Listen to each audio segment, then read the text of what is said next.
The Federal Reserve System is a strange creature. It's easier to say what it is not than what it is. Most people think it's a government agency. It is not. Those who have studied it say, well, wait a minute, this is a private banking corporation. You almost get half credit for that, but it's not really a private corporation either. It's a hybrid. And to make it more complicated, we can say it is a cartel. This is the amazing thing. The Federal Reserve System is a banking cartel. It's no different than a banana cartel or an oil cartel or the sugar cartel. It just happens to be a banking cartel. It's a group of very large and powerful private banking interests who have gotten together in a cartel arrangement, and they brought the federal government into it as a partner in order to use the force of law to enforce the cartel agreement. You see, with most cartels, if a member of the cartel wants to break out or violate the agreement, if they fixed prices, for example, and one of the members of the cartel wants to raise the prices contrary to the agreement, there's no way for them to discipline the member of the cartel and force him to stick with the agreements. But if you bring the government into the arrangement and convert the agreement into law, now all members are required by law to keep the agreement, or they go to jail. So this is why cartels always, throughout history, have always tried to form a partnership with the government, whatever government is in the locale where they operate. And so we come to the amazing conclusion that the Federal Reserve System is basically a cartel, a banking cartel, that has gone into partnership with the federal government of the United States so that the federal laws can be used to enforce the cartel agreement.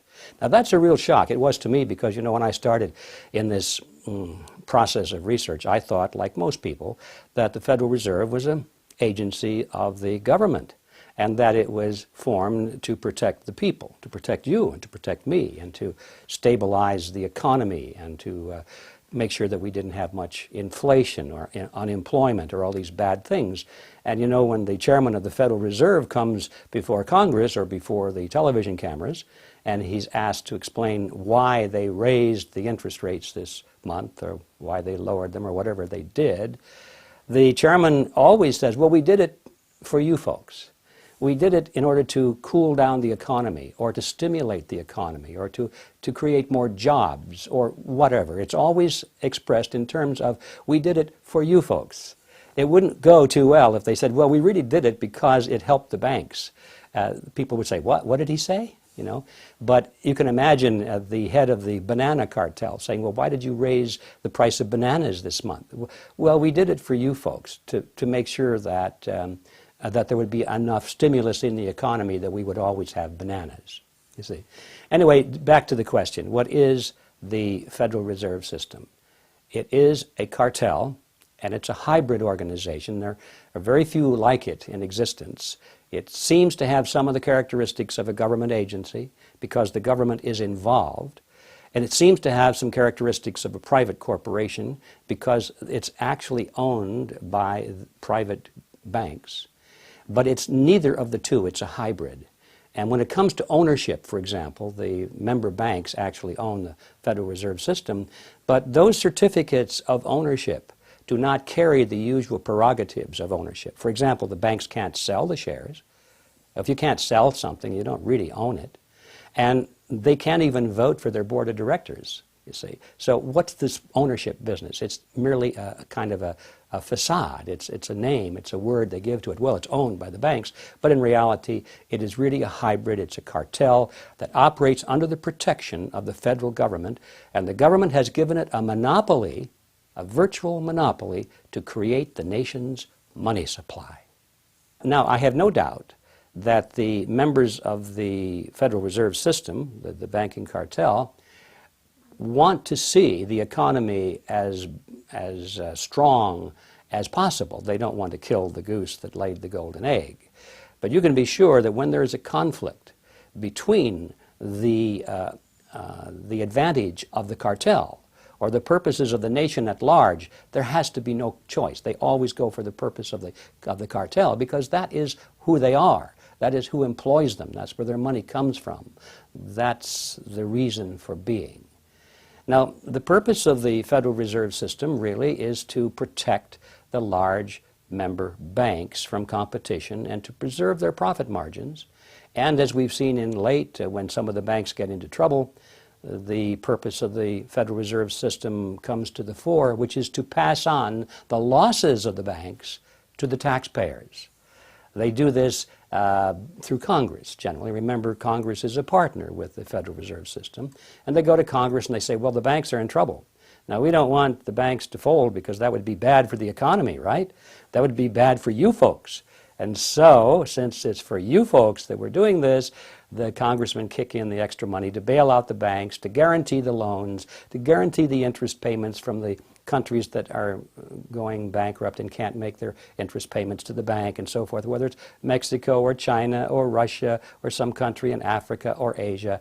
They cannot pay, so they come to Congress. Congress says, we'll pay for them.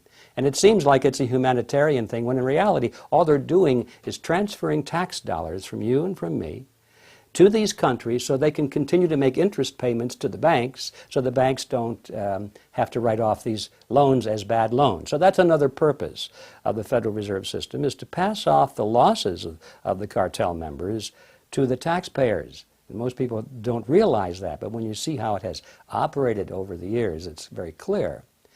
The purpose of the Federal Reserve System is to promote the best interests of the banking members of the cartel.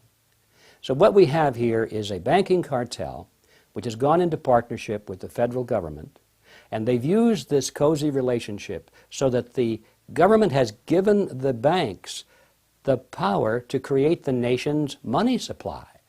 The banks now, these private banks, have the monopoly over the nation's money supply. And that's not too shabby a deal.